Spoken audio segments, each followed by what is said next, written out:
আপনাদের এখানে আসার আগে দুপুরে খেতে বসে আমি আমার আম্মার সাথে কথাগুলো আলোচনা করছিলাম। কথার একটি ফাঁকে, মানে যে কথাগুলো বলতে চাই, কথার একটি ফাঁকে আমাদের নবী সাল্লাল্লাহু আলাইহি ওয়াসাল্লামের জীবনের কঠিন কঠিন পরীক্ষা এবং কষ্টগুলো চলে আসলো আলোচনায়। আমি বললাম, আলোচনা শেষ হওয়ার আগে দেখি আমার মায়ের চোখ থেকে পানি পড়ছে। তো আমি চিন্তা করেছি আজকে এমনিতে আমি একটি বিষয় নিয়ে কথা বলতে পছন্দ করি বা শেষ করতে চাই একটি বিষয় শুরু করার পরে। আজকে আমরা একটু কথা বলবো আমাদের নবী সাল্লাল্লাহু আলাইহি ওয়াসাল্লামের জীবন নিয়ে। আমরা মুসলমান হিসেবে দুনিয়াতে যখন আমাদের উপরে কোনো পরীক্ষা আসে আল্লাহর পক্ষ থেকে, আমরা খুবই বিধ্বস্ত হয়ে পড়ি, হতাশ হয়ে পড়ি, এবং আমরা অনেক সময় মানুষ ব্যক্তিগত পেরেশানি, ব্যক্তিগত দুঃখ কষ্টের কারণে আল্লাহর উপর থেকে মাঝে মধ্যে নাউযুবিল্লাহ বিশ্বাসও হারিয়ে ফেলে।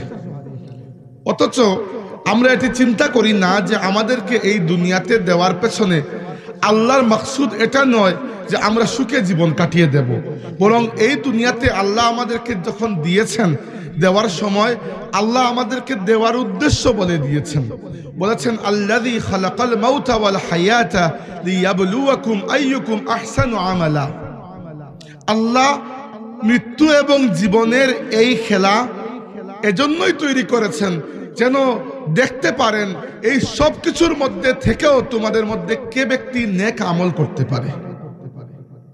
মানুষ মাঝে মধ্যে প্রশ্ন করে, বিশেষ করে যারা আল্লাহকে বিশ্বাস করে না, নাস্তিক হয়ে যায়, তাদের সবচেয়ে বড় দুটি প্রশ্ন। এর মধ্যে একটি প্রশ্ন হচ্ছে, যদি আল্লাহ থাকেন তাহলে দুনিয়াতে এত জুলুম, অবিচার, দুঃখ কষ্ট কেন?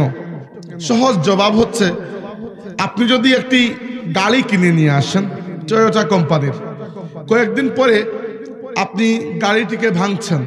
আমি জিজ্ঞেস করলাম, গাড়িটিকে কেন ভাঙছেন? আপনি বললেন যে গাড়িটি আসমানে উড়ে না, এজন্য ভেঙে ফেলছি। স্বাভাবিকভাবেই আমার জবাব হবে যে আপনি যখন গাড়িটি কিনেছিলেন, টয়োটা কোম্পানি কি আপনাকে বলেছিল যে গাড়িটি আকাশে উড়বে? তাদের ম্যানিফেস্টোতে তো লেখা নাই আকাশে উড়বে। আপনি গাড়ি কিনেছেন মাটিতে চলার জন্য। ম্যানুফ্যাকচার যে করে, সে যে উদ্দেশ্যে এই প্রোডাক্ট বানিয়েছে, তাকে জিজ্ঞেস করুন সে কোন উদ্দেশ্যে বানিয়েছে। আল্লাহ রাব্বুল আলামিন এই দুনিয়ার জিন্দেগিকে আদল ইনসাফের মাপকাঠিতে তৈরি করেন নাই, আল্লাহ তৈরি করেছেন পরীক্ষার মাপকাঠিতে। আর আল্লাহর আদল এবং ইনসাফের মাপকাঠির জন্য আল্লাহ রাব্বুল আলামিন আখিরাত রেখে দিয়েছেন। এজন্য দুনিয়ার জীবনটা খুব সংক্ষিপ্ত, গড়পড়তা 62, 65, 70, 75 বছরের। আর আখিরাতের ব্যাপারে আল্লাহ বলেছেন, ওয়া ইন্নাদ দারাল আখিরাতা লাহিয়াল হায়াওয়ান, আসল জীবনই হচ্ছে আখিরাতের জীবন।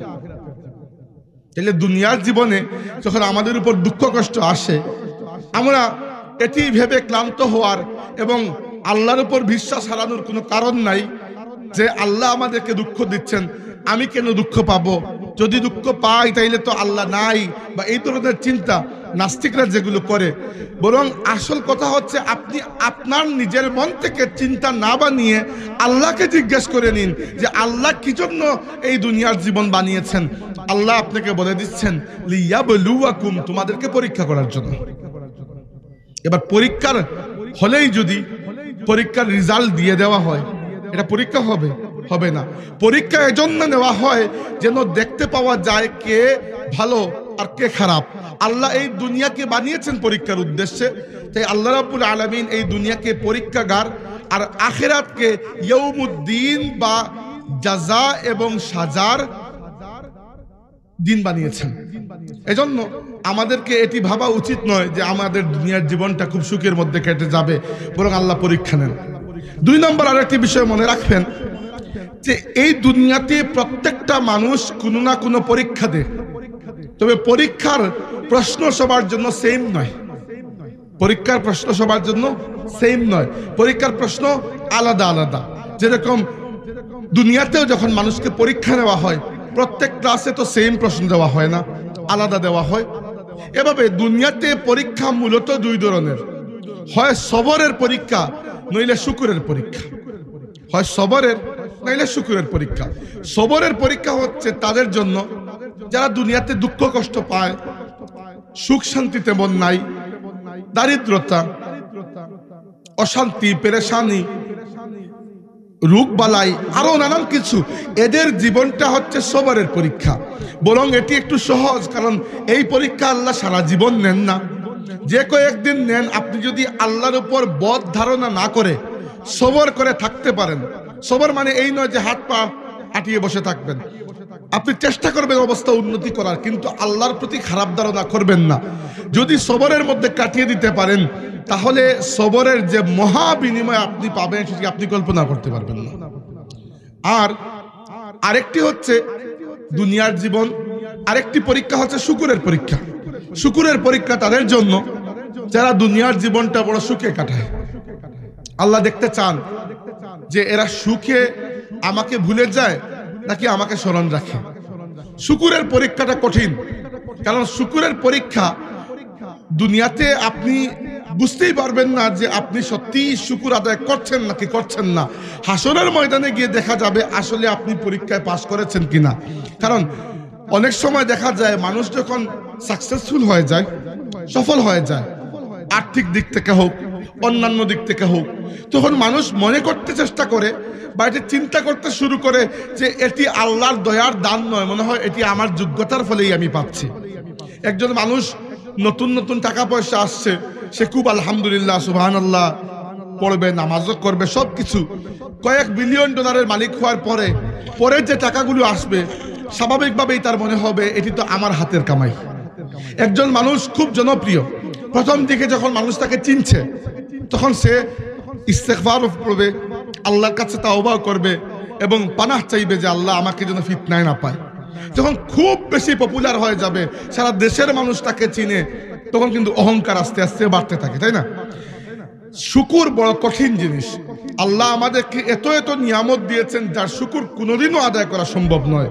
কুরআন শরীফে আল্লাহ বলেছেন, ওয়া ইন তাউদ্দু নি'মাতাল্লাহি লা তুহসুহা, তোমরা যদি আল্লাহর নিয়ামতকে গণনা করতে যাও কখনোই নিয়ামতকে গণনা করে শেষ করতে পারবে না।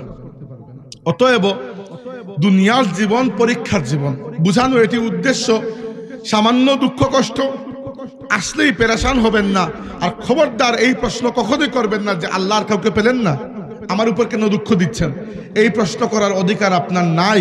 যদি আপনার জীবন আপনার মর্জি মাফিক হতো তাইলে এই প্রশ্ন করতে পারতেন।